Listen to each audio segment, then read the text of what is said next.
ನಮಸ್ಕಾರ ಗೆಳೆಯರಿ, stock market Kannada ಚಾನಲ್ಗೆ ಸ್ವಾಗತ ಸುಸ್ವಾಗತ. ಗೆಳೆಯರಿ, ವಿಡಿಯೋದಲ್ಲಿ ನಮ್ಮ ಮಾರ್ಕೆಟ್ಗೆ ಸಂಬಂಧಪಟ್ಟಂತೆ ಬಂದಿರುವಂತಹ ಕೆಲವು ಗುಡ್ ನ್ಯೂಸ್ ಗಳನ್ನ ತಿಳ್ಕೊಳ್ಳುವಂತ ಪ್ರಯತ್ನವನ್ನು ಮಾಡೋಣ. ಹೌದು, ಗುಡ್ ನ್ಯೂಸ್ ಅಂತ ಹೇಳಿದೆ, ಯಾಕೆಂದ್ರೆ ಕೆಲವೊಂದು ಅಪ್ಡೇಟ್ ಗಳು ಬರ್ತಿದಾವೆ. ಖಂಡಿತ ಅವು ನಮ್ಮ ಮಾರ್ಕೆಟ್ ನ ಮೇಲೆ ಪಾಸಿಟಿವ್ ಇಂಪ್ಯಾಕ್ಟ್ ಅನ್ನು ಮಾಡುವಂತವು. ನೋಡೋಣ ಯಾವ ಅಪ್ಡೇಟ್ ಗಳು ಎಷ್ಟು ಮಟ್ಟಿಗೆ ಪಾಸಿಟಿವ್ ಇಂಪ್ಯಾಕ್ಟ್ ಆಗ್ಬೋದು, ಯಾವಾಗ ಆಗ್ಬೋದು, ಇದ್ರ ಬಗ್ಗೆ ಸ್ವಲ್ಪ ವಿಷಯವನ್ನ ತಿಳ್ಕೊಳ್ಳುವಂತ ಪ್ರಯತ್ನವನ್ನು ಮಾಡೋಣ. ಮೊದಲಿಗೆ ಡಿಸ್ಕ್ಲೇಮರ್ ಕೊಡ್ಲಿಕ್ಕೆ ಇಷ್ಟಪಡ್ತೀನಿ. ಇಲ್ಲಿ ಯಾವ್ದಾದ್ರು ಸ್ಟಾಕ್ ಅನ್ನ ಮೆನ್ಷನ್ ಮಾಡಿದ್ರೆ ಯಾವುದನ್ನು ಕೂಡ ನಾನು ರೆಕಮೆಂಡ್ ಮಾಡ್ತಿಲ್ಲ. ನೀವು ಫರ್ದರ್ ಸ್ಟಡಿ ಮಾಡಿ ಡಿಸಿಷನ್ ತಗೊಳ್ಬಹುದು. ಆಸ್ ಎ ಎಜುಕೇಶನಲ್ ಪರ್ಪಸ್ ನಾನು ವಿಡಿಯೋ ಮುಂದೆ ತರ್ತಾ ಇದ್ದೀನಿ.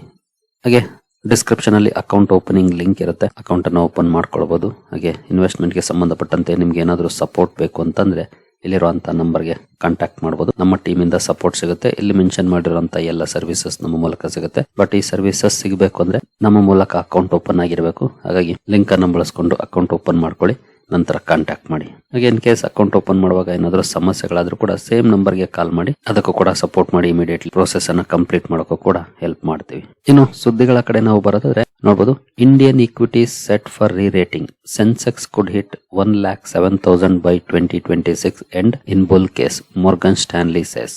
ಇದು ಒಳ್ಳೆ ಸುದ್ದಿ ಅಲ್ವಾ? ಯಾಕಂದ್ರೆ ಈ ವರ್ಷಾಂತ್ಯಕ್ಕೆ 1,07,000 ತಲುಪುತ್ತೆ ಅಂತಂದ್ರೆ ಕರೆಂಟ್ ಲೆವೆಲ್ ಇಂದ ಆಲ್ಮೋಸ್ಟ್ 30%. ಯಾಕಂದ್ರೆ ಇವಾಗ ಸೆನ್ಸೆಕ್ಸ್ ಇದೆ 83,580 ರೇಂಜ್ ಅಲ್ಲಿ. ಇವ್ರು ಹೇಳ್ತಾ ಇರೋದು ಬುಲ್ ಕೇಸಲ್ಲಿ 1,07,000 ಕೂಡ ಹೋಗ್ಬೋದು ಅಂತ. 1,07,000 ಹೋಗುತ್ತೆ ಅಲ್ವಾ? 90,000 95,000 ಹೋದ್ರೂ ಕೂಡ ಮಾರ್ಕೆಟ್ ತುಂಬಾ ಚೆನ್ನಾಗಿ ಅಪ್ ಆದಂಗಾಗುತ್ತೆ. ಒಳ್ಳೆ ಸುದ್ದಿಯನ್ನ ಮಾರ್ಗನ್ ಸ್ಟ್ಯಾನ್ಲಿ ಅವರು ಕೊಡ್ತಿದ್ದಾರೆ. ಯಾಕೆ ಈ ರೀತಿ ಪಾಸಿಟಿವ್ ಸುದ್ದಿಯನ್ನ ಕೊಡ್ತಿದ್ದಾರೆ ಅದನ್ನ ತಿಳ್ಕೊಳ್ಳೋದು ಬಹಳ ಇಂಪಾರ್ಟೆಂಟ್ ಆಗುತ್ತೆ. ನೋಡಬಹುದು, reflation efforts by the RBI and government through rate cuts, bank deregulation, liquidity infusion, sustaining capital expenditure, tax cuts and relatively stimulating budget are set to accelerate India's growth cycle. Morgan Stanley's equity strategist Ridham Desai and Nayant Parekh said, adding that they see a sharp turn in earnings growth over coming months. ಮುಂದಿನ ಕೆಲವು ತಿಂಗಳುಗಳಲ್ಲಿ ಅಂದ್ರೆ ಮುಂದಿನ 1 ಅಥವಾ 2 quarters ಅಲ್ಲಿ earnings ಅಲ್ಲಿ ತುಂಬಾ ಒಳ್ಳೆ ಪರ್ಫಾರ್ಮೆನ್ಸ್ ಎಕ್ಸ್ಪೆಕ್ಟ್ ಮಾಡ್ತಿದ್ದಾರೆ ಅವರು. ಅದಕ್ಕೆ ಕಾರಣ RBI ನ ರೇಟ್ ಕಟ್ ಆಗ್ಬೋದು, ಬ್ಯಾಂಕ್ ಡಿರೆಗ್ಯುಲೇಷನ್, ಲಿಕ್ವಿಡಿಟಿ ಇನ್ಫ್ಯೂಷನ್, ಹಾಗೆ ಸರ್ಕಾರದ ಕ್ಯಾಪಿಟಲ್ ಎಕ್ಸ್ಪೆಂಡಿಚರ್ ಏನಿತ್ತು ಅದನ್ನ ಸಸ್ಟೈನ್ ಮಾಡ್ಕೊಂಡಿದೆ, ಈಗಲೂ ಇನ್ನೂ ಜಾಸ್ತಿ ಮಾಡ್ಕೊಂಡಿದೆ ಈ ಸಲದ ಬಜೆಟ್ ಅಲ್ಲಿ. ಹಾಗೆ ಟ್ಯಾಕ್ಸ್ ಕಟ್ ಆಗಿದೆ, ಅಂದ್ರೆ GST ರ್ಯಾಷನಲೈಸೇಷನ್ ಆಯ್ತು. ಬಜೆಟ್ ಅಲ್ಲೂ ಕೂಡ ಲಾಂಗ್ ಟರ್ಮ್ ವಿಚಾರದಲ್ಲಿ ಗ್ರೋತ್ ಇರುವಂತ ಬಜೆಟ್ ಅನ್ನೇ ಸರ್ಕಾರ ಅನೌನ್ಸ್ ಮಾಡಿದೆ. ಹಾಗಾಗಿ ಕಂಪನಿಗಳ ಅರ್ನಿಂಗ್ಸ್ ಗ್ರೋತ್ ಮುಂದಿನ ಕೆಲವು ತಿಂಗಳುಗಳಲ್ಲಿ ನೋಡ್ಲಿಕ್ಕೆ ಸಿಗುತ್ತೆ. ಅಬ್ವಿಯಸ್ಲಿ ಅದು ರೀ-ರೇಟಿಂಗ್ ಗೆ ಕಾರಣ ಆಗುತ್ತೆ. ಯಾಕಂದ್ರೆ ಅರ್ನಿಂಗ್ ಚೆನ್ನಾಗಿದ್ರೆ ಅಬ್ವಿಯಸ್ಲಿ ರೀ-ರೇಟಿಂಗ್ ಆಗೋದು, ಜೊತೆಗೆ ವ್ಯಾಲ್ಯೂಯೇಷನ್ ಕಡಿಮೆ ಆಗೋದು. ಈಗಾಗಲೇ ವ್ಯಾಲ್ಯೂಯೇಷನ್ ಕೂಡ ಕಡಿಮೆ ಇದೆ, ಅದನ್ನು ಕೂಡ ಮುಂದೆ ಮೆನ್ಷನ್ ಮಾಡಿದೆ. ನೋಡಬಹುದು, Indian stocks enjoy rare combination. ಏನದು ರೇರ್ ಕಾಂಬಿನೇಷನ್ ಅಂತ ನೋಡೋದಾದ್ರೆ ನೋಡಬಹುದು, combination of inexpensive relative valuation. Valuation ಅಷ್ಟೊಂದು ಎಕ್ಸ್ಪೆನ್ಸಿವ್ ಆಗಿಲ್ಲ, ಕಡಿಮೆ ಇದೆ. ಇತ್ತೀಚಿನ ಅಂಡರ್ ಪರ್ಫಾರ್ಮೆನ್ಸ್ ನಂತರ ಪೂರ್ ಟ್ರೈಲಿಂಗ್ ಪರ್ಫಾರ್ಮೆನ್ಸ್. ಅಂದ್ರೆ ಟ್ರೈಲಿಂಗ್ ಪರ್ಫಾರ್ಮೆನ್ಸ್ ಏನಿದೆ ಅಂದ್ರೆ ಹಲವು ಕಂಪನಿಗಳು ಅಂತ ಗ್ರೇಟ್ ಪರ್ಫಾರ್ಮೆನ್ಸ್ ಅನ್ನ ಮಾಡಿಲ್ಲ. ಅಂದ್ರೆ ಅರ್ನಿಂಗ್ ವೈಸ್ ನಾನು ಹೇಳ್ತಾ ಇರೋದು, ಇವ್ರು ಹೇಳ್ತಿರೋದು ಕೂಡ earning wise, stock price performance ಅಲ್ಲ, ಕಂಪನಿಗಳ ಪ್ರಾಫಿಟ್ ವೈಸ್ ಅದನ್ನೇ ಹೇಳ್ತಾ ಇರೋದು. ಮುಂದಿನ ಕೆಲವು ತಿಂಗಳಲ್ಲಿ ಇದು ಇಂಪ್ರೂವ್ ಆಗುತ್ತೆ ಅಂತ. ಜೊತೆಗೆ strong policy stimulus and consequent growth up cycle, ಇದೆಲ್ಲವೂ ಕೂಡ ಕಂಬೈನ್ ಆಗಿದೆ. ವ್ಯಾಲ್ಯೂಯೇಷನ್ಸ್ ಕಡಿಮೆ ಇದೆ, ಟ್ರೈಲಿಂಗ್ ಪರ್ಫಾರ್ಮೆನ್ಸ್ ಪೂರ್ ಇದೆ, ಬಟ್ ಮುಂದೆ ಎಕ್ಸ್ಪೆಕ್ಟೇಷನ್ ಇದೆ ಜಾಸ್ತಿ ಆಗುವಂತದ್ದು. ಪಾಲಿಸಿ ಸ್ಟಿಮ್ಯುಲಸ್ ಚೆನ್ನಾಗಿದೆ, ಸ್ಟ್ರಾಂಗ್ ಇದೆ, ಗ್ರೋತ್ ಅಪ್ ಸೈಕಲ್ ಕೂಡ ಚೆನ್ನಾಗಿದೆ. ಸೊ ಈ ರೀತಿಯ ಕಾಂಬಿನೇಷನ್ ಯಾವಾಗ್ಲೂ ಸಿಗೋದಿಲ್ಲ. ಅದ್ರ ಜೊತೆಗೆ an undervalued currency, weak foreign positioning and potentially new buyback cycle. ಯಾಕಂದ್ರೆ ಇತ್ತೀಚೆಗೆ ಅಂದ್ರೆ ಆಲ್ಮೋಸ್ಟ್ 2 ವರ್ಷದಿಂದ ಕಂಟಿನ್ಯೂಸ್ FIS ಸೆಲ್ ಮಾಡಿದ್ದಾರೆ. ಈಗ ಮತ್ತೆ ಬೈಬ್ಯಾಕ್ ಮಾಡುವಂತ ಸಮಯ ಅಂತ ಇವ್ರು ಹೇಳ್ತಿದ್ದಾರೆ.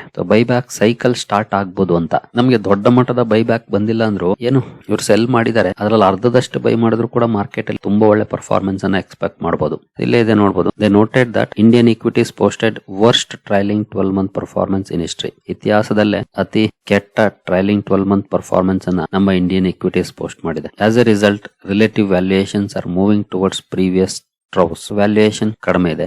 FPI positioning has weakened over the past 4 years and India could be a pain trade. Last 4 ವರ್ಷದಲ್ಲಿ ಕಂಪೇರ್ ಮಾಡಿದ್ರೆ FPI ಅಥವಾ FIS ಪೊಸಿಷನ್ಸ್ ಏನಿದೆ ತುಂಬಾನೇ ಕಡಿಮೆ ಲೆವೆಲ್ಗೆ ಬಂದಿದೆ, which may just accelerate the return on stocks. ಈಗ ಒನ್ಸ್ ಏನಾದ್ರೂ ಅಲ್ಲಿ ಅಕ್ಸಲರೇಷನ್ ನೋಡ್ಲಿಕ್ಕೆ ಸಿಕ್ತು ಅಂದ್ರೆ FIS ಕಮ್ ಬ್ಯಾಕ್ ಮಾಡ್ಲಿಕ್ಕೆ ಶುರು ಮಾಡಿದ್ರು ಅಂದ್ರೆ ಒಬ್ವಿಯಸ್ಲಿ ಸ್ಟಾಕ್ ಗಳಲ್ಲಿ ಒಳ್ಳೆ ರಿಟರ್ನ್ ಸಿಗುತ್ತೆ ಅಂತ ಹೇಳ್ತಿದ್ದಾರೆ. ಹಾಗಾಗಿ we expect more buybacks as a result of improve taxation regime and modest net flow into stocks issuances minus buybacks they added. ಈ ರೀತಿ ಸಾಕಷ್ಟು ಕಾರಣಗಳನ್ನ ಇವರು ಕೊಡ್ತಾ ಇದ್ದಾರೆ. ಹಾಗೆ ನೋಡಬಹುದು which are the key catalyst for strong growth signal. Morgan Stanley said it is ahead of the consensus view and expect positive earnings revision for Indian companies. ಕಂಪನಿಗಳ ಅರ್ನಿಂಗ್ಸ್ ರಿವಿಷನ್ಸ್ ಆಗಬಹುದು ಅಂತ ಎಕ್ಸ್ಪೆಕ್ಟ್ ಮಾಡ್ತಿದ್ದಾರೆ.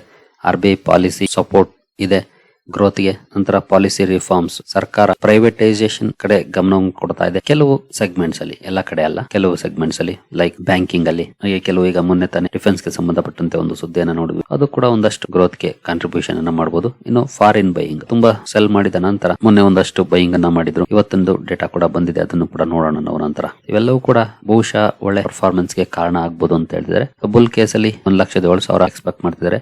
ಇನ್ ಬೇಸ್ ಕೇಸ್ ಅಂತ ನೋಡಿದ್ರೆ 95,000. Base case ಕೂಡ ತುಂಬಾ ಚೆನ್ನಾಗಿದೆ, ಯಾಕಂದ್ರೆ 83,580 ಇದೆ ಈಗ ಸೆನ್ಸೆಕ್ಸ್. 95,000 ಅಂದ್ರೆ ಆಲ್ಮೋಸ್ಟ್ 15% ಹತ್ರ ಹೋಗುತ್ತೆ. ಏನು ಬೇರೆ ಕೇಸ್ ಅಲ್ಲಿ 76,000 ವರೆಗೂ ಬರಬಹುದು ಅಂತ ಎಕ್ಸ್ಪೆಕ್ಟ್ ಮಾಡ್ತಿದ್ದಾರೆ. ಇನ್ ಕೇಸ್ ಮಾರ್ಕೆಟ್ ಏನಾದ್ರು ಬಿದ್ರೆ ಈಗ 83 ಇದೆ, 76 ವರೆಗೂ ಬರಬಹುದು ಅಂತ. ಇದು ಬೇರೆ ಕೇಸ್ ಅಲ್ಲಿ. ಬುಲ್ ಕೇಸ್ ಸ್ಟ್ರಾಂಗ್ ಇದೆ, ಬೇಸ್ ಕೇಸ್ ಕೂಡ ಸ್ಟ್ರಾಂಗ್ ಇದೆ. ಇನ್ನು ನೆಕ್ಸ್ಟ್ ನೋಡಬಹುದು, Indian stocks enjoy rare combination makes a case for re-rating. Morgan Stanley Sridham Desai. ನಾವೀಗ ತಾನೇ ನೋಡಿದ್ವಲ್ಲ ಏನೆಲ್ಲ ಕಾಂಬಿನೇಷನ್ಸ್ ಅಂತ. ಇನ್ನು FIS ಡೇಟಾ ಕಡೆ ಬರೋಣ. FIS ಕೂಡ ಬೈಯರ್ಸ್ ಆಗಿದ್ದಾರೆ ಲಾಸ್ಟ್ ಫ್ಯೂ ಸೆಷನ್ಸ್ ಅಲ್ಲಿ. FIS net by ₹1951 crore in equities. DIS net cell 1,265 crore in February 6. ಇವತ್ತಿನ ಡೇಟಾ ಇದು ನೋಡಬಹುದು. FIS 1,950 ಕೋಟಿ ನೆಟ್ ಬೈಯಿಂಗ್ ಅನ್ನ ಮಾಡಿದ್ದಾರೆ ಇವತ್ತು. DIS 1,265 ಕೋಟಿ ನೆಟ್ ಸೆಲ್ಲಿಂಗ್ ಅನ್ನ ಮಾಡಿದ್ದಾರೆ. ಇಲ್ಲಿವರೆಗೂ ಈ ತಿಂಗಳಲ್ಲಿ 2,645 ಕೋಟಿ ನೆಟ್ ಬೈಯರ್ಸ್ ಆಗಿದ್ದಾರೆ. ಲಾಸ್ಟ್ 5 ಸೆಷನ್ಸ್ ಅಲ್ಲಿ 3 ಸೆಷನ್ಸ್ ಅಲ್ಲಿ ನೆಟ್ ಬೈಯರ್ಸ್ ಆಗಿದ್ದಾರೆ, 2 ಸೆಷನ್ಸ್ ಅಲ್ಲಿ ನೆಟ್ ಸೆಲ್ಲರ್ಸ್ ಆಗಿದ್ದಾರೆ. ಗೊತ್ತಿಲ್ಲ ಇನ್ನು ಮುಂದುವರೆದು ಯಾವ ರೀತಿ ಪರ್ಫಾರ್ಮೆನ್ಸ್ ಬರುತ್ತೆ ಇವರ ಕಡೆಗಿಂದ ಅಂತ. ಬಟ್ ಇವರ ಕಡೆಯಿಂದ ಬರುವಂತ ಫ್ಲೋ ತುಂಬಾನೇ ಇಂಪಾರ್ಟೆಂಟ್ ಆಗುತ್ತೆ, ಯಾಕಂದ್ರೆ ಇದು ನಮ್ಮ ರುಪಿ ಪರ್ಫಾರ್ಮೆನ್ಸ್ ಅನ್ನು ಕೂಡ ಇಂಪ್ರೂವ್ ಮಾಡುತ್ತೆ. ಈಗಾಗಲೇ ನೋಡಬಹುದು ಈ ವಾರದಲ್ಲಿ rupee logs best week in over 3 years and US trade back boost. ಅಮೆರಿಕದ ಜೊತೆಗಿನ ಒಪ್ಪಂದದ ನಂತರ ಈ ಒಂದೇ ವಾರದಲ್ಲಿ ಬೆಸ್ಟ್ ಪರ್ಫಾರ್ಮೆನ್ಸ್ ಅನ್ನ ಮಾಡಿದೆ. ಲಾಸ್ಟ್ 3 years ಗೆ ಕಂಪೇರ್ ಮಾಡಿದ್ರೆ ಬೆಸ್ಟ್ ಪರ್ಫಾರ್ಮೆನ್ಸ್ ಇದೆ ರುಪಿ ಕಡೆಯಿಂದ. ಜೊತೆಗೆ FIS ಏನಾದ್ರು ಕಮ್ ಬ್ಯಾಕ್ ಮಾಡ್ಲಿಕ್ಕೆ ಶುರು ಮಾಡಿದ್ರು ಅಂದ್ರೆ ಅಬ್ವಿಯಸ್ಲಿ ಅದು ಇನ್ನೂ ಒಂದಷ್ಟು ಸ್ಟ್ರಾಂಗ್ ಪರ್ಫಾರ್ಮೆನ್ಸ್ ಗೆ ಕಾರಣ ಆಗುತ್ತೆ. ರುಪಿ ಡಾಲರ್ ಎದುರುಗಡೆ 89 ವರೆಗೂ ಬರಬಹುದು ಅನ್ನೋಂತ ಎಕ್ಸ್ಪೆಕ್ಟೇಷನ್ ಮಾಡ್ತಿದ್ದಾರೆ. 88-89 ರೇಂಜ್ ಗೆ ಕನ್ಸಾಲಿಡೇಟ್ ಆಗ್ಬೋದು ಅಂತ. ಖಂಡಿತ ಅದು ಒಳ್ಳೆಯ ಬೆಳವಣಿಗೆ ಆಗುತ್ತೆ. ಜೊತೆಗೆ FIS ಫ್ಲೋ ಬಂತು ಅಂದ್ರೆ ಮಾರ್ಕೆಟ್ ಕೂಡ ಒಳ್ಳೆ ರ್ಯಾಲಿಯನ್ನ ಕೊಡುವಂತ ಚಾನ್ಸಸ್ ಇರುತ್ತೆ. ಯಾಕಂದ್ರೆ DIS ಫ್ಲೋ ಇಂಡಿಯನ್ ಇಕ್ವಿಟೀಸ್ ಎಲ್ಲ ಇರುತ್ತೆ, ಬಟ್ FIS ಔಟ್ ಸೈಡ್ ಇಂದ ಬರುವಂತದ್ದು ಎಕ್ಸ್ಟ್ರಾ ಫ್ಲೋ ಆಗುತ್ತೆ. ಹಾಗಾಗಿ ಅದು ನಮ್ಮ ಮಾರ್ಕೆಟ್ ನ ಒಳ್ಳೆ ಪರ್ಫಾರ್ಮೆನ್ಸ್ ಕೂಡ ಕಾರಣ ಆಗುತ್ತೆ. ಸೊ ಈ ರೀತಿಯ ಅಪ್ಡೇಟ್ ಗಳನ್ನ Morgan Stanley ಅವರು ಕೊಡ್ತಿದ್ದಾರೆ. ಖಂಡಿತ ಇದು ನಮ್ಮ ಮಾರ್ಕೆಟ್ ಗೆ ತುಂಬಾ ಒಳ್ಳೆ ಸುದ್ದಿ ಅಂತಾನೆ ಹೇಳ್ಬೋದು. ಇನ್ನು ನೆಕ್ಸ್ಟ್ ಸುದ್ದಿ ಕಡೆ ನಾವು ಬರೋದಾದ್ರೆ, minimum import price to anchor India's farm protection in US trade deal. ಅಂದ್ರೆ US ಟ್ರೇಡ್ ಡೀಲ್ ಗೆ ಸಂಬಂಧಪಟ್ಟಂತೆ ಒಂದು ಅಪ್ಡೇಟ್ ಬಂದಿದೆ. ಸರ್ಕಾರ ಎಸ್ಪೆಷಲಿ ಫಾರ್ಮ್ ಪ್ರಾಡಕ್ಟ್ಸ್ ಅನ್ನು ಏನು ಇಂಪೋರ್ಟ್ ಮಾಡ್ಕೊಳ್ಳುತ್ತೆ, ಕೆಲವೊಂದು, ಎಲ್ಲವೂ ಅಲ್ಲ, ಕೆಲವೊಂದು ಅದರಲ್ಲಿ ಮಿನಿಮಮ್ ಇಂಪೋರ್ಟ್ ಪ್ರೈಸ್ ಅನ್ನ ಫಿಕ್ಸ್ ಮಾಡಬಹುದು ಅನ್ನುವಂತ ಸುದ್ದಿ ಇದು. ಅದರಲ್ಲಿ ಎಸ್ಪೆಷಲಿ ಮೈಸ್ ಅಂಡ್ ಫ್ರೂಟ್ಸ್ ಬಹಳ ಇಂಪಾರ್ಟೆಂಟ್ ಆಗುತ್ತೆ. ನೋಡಬಹುದು mice and fruits remain sensitive. ಇಲ್ಲಿ ಈ ಮಿನಿಮಮ್ ಇಂಪೋರ್ಟ್ ಪ್ರೈಸ್ ಅನ್ನ ಫಿಕ್ಸ್ ಮಾಡಬಹುದು ಅಂತ. ಟ್ಯಾರಿಫ್ ಅನ್ನೋದಕ್ಕಿಂತ ಮಿನಿಮಮ್ ಇಂಪೋರ್ಟ್ ಪ್ರೈಸ್ ಅದಕ್ಕಿಂತ ಕಡಿಮೆಗೆ ಅವರು ಡಂಪ್ ಮಾಡಕ್ ಆಗೋದಿಲ್ಲ. ಅವಾಗ ಏನಾಗುತ್ತೆ, ಡೊಮೆಸ್ಟಿಕ್ ಫಾರ್ಮರ್ಸ್ಗೂ ಕೂಡ ಇದು ಅನುಕೂಲವನ್ನ ತರುತ್ತೆ. ಸೊ ಈ ನಿಟ್ಟಿನಲ್ಲಿ ಪ್ರಯತ್ನಗಳು ನಡೀತಿದೆ ಅನ್ನುವಂತ ಸುದ್ದಿ ಇದು. ನೋಡೋಣ, ಇನ್ನು ಮೇ ಬಿ ಟ್ರೇಡ್ ಡೀಲ್ ಗೆ ಸಂಬಂಧಪಟ್ಟಂತ ಪ್ರಾಪರ್ ಡಾಕ್ಯುಮೆಂಟ್ ರಿಲೀಸ್ ಆದಾಗ ಇದ್ರ ಬಗ್ಗೆ ನಮಗೆ ಇನ್ನೊಂದಷ್ಟು ಕ್ಲಾರಿಟಿ ಸಿಗಬಹುದು. ಇನ್ನು ನೆಕ್ಸ್ಟ್ NSE IPO ಗೆ ಸಂಬಂಧಪಟ್ಟಂತೆ ಒಂದು ಸುದ್ದಿ ಬಂದಿದೆ ನೋಡಬಹುದು. NSE board approves IPO via OFS, forms committee to drive listing process. OFS ಮೂಲಕ ಕಂಪನಿ IPO ಲಾಂಚ್ ಮಾಡ್ತಾ ಇದೆ. ಕಂಪನಿ ಸ್ಟೇಕ್ ಅನ್ನ ಮಾರಾಟ ಮಾಡ್ತಿಲ್ಲ. ಈಗಾಗಲೇ ಇನ್ವೆಸ್ಟ್ ಮಾಡಿರುವಂತಹ ಇನ್ವೆಸ್ಟರ್ಸ್ ಎಕ್ಸಿಟ್ ಆಗ್ತಿದ್ದಾರೆ. ಅದಕ್ಕಾಗಿ ಕಮಿಟಿಯನ್ನು ಕೂಡ ಫಾರ್ಮ್ ಮಾಡಿ ಲಿಸ್ಟಿಂಗ್ ಪ್ರೋಸೆಸ್ ಅನ್ನ ಸ್ಟಾರ್ಟ್ ಮಾಡ್ಲಿಕ್ಕೆ ಒಟ್ಟಿನಲ್ಲಿ ಮೇ ಬಿ 8 to 9 months ಅಲ್ಲಿ ಬರ್ಬೋದು ಅನ್ನೋಂತ ಎಕ್ಸ್ಪೆಕ್ಟೇಷನ್ಸ್ ನೋಡೋಣ. ಇನ್ನು UPI ರಿಲೇಟೆಡ್ ಸ್ಟಾಕ್ ಗಳಲ್ಲಿ ಇವತ್ತು ಒಂದಷ್ಟು ಡೌನ್ ಪರ್ಫಾರ್ಮೆನ್ಸ್ ನೋಡಲಿಕ್ಕೆ ಸಿಕ್ಕಿದೆ. ಪೇಟಿಎಂ, ಮೊಬಿಕ್ವಿಕ್ ಅಲ್ಲಿ. ಕಾರಣ ನೋಡಬಹುದು, RBI proposes transaction fraud frame work. UPI ಅಲ್ಲಿ ಆಗ್ತಿರುವಂತ ಟ್ರಾನ್ಸಾಕ್ಷನ್ಸ್ ರಿಲೇಟೆಡ್ ಫ್ರಾಡ್ ಏನಿದೆ ಅದಕ್ಕೆ ಒಂದು ಫ್ರೇಮ್ ವರ್ಕ್ ಅನ್ನ ರೆಡಿ ಮಾಡ್ಲಿಕ್ಕೆ ಹೊರಟಿದೆ. ಇದರಿಂದ ಕಂಪನಿಗಳಿಗೆ ಸ್ವಲ್ಪ ಇಂಪ್ಯಾಕ್ಟ್ ಆಗ್ಬಹುದು ಅನ್ನೋಂತ ಎಕ್ಸ್ಪೆಕ್ಟೇಷನ್ ಮೇಲೆ ಇವತ್ತು UPI ರಿಲೇಟೆಡ್ ಸ್ಟಾಕ್ ಗಳಲ್ಲಿ ಒಂದಷ್ಟು ಡೌನ್ ಪರ್ಫಾರ್ಮೆನ್ಸ್ ನೋಡಲಿಕ್ಕೆ ಸಿಕ್ಕಿದೆ.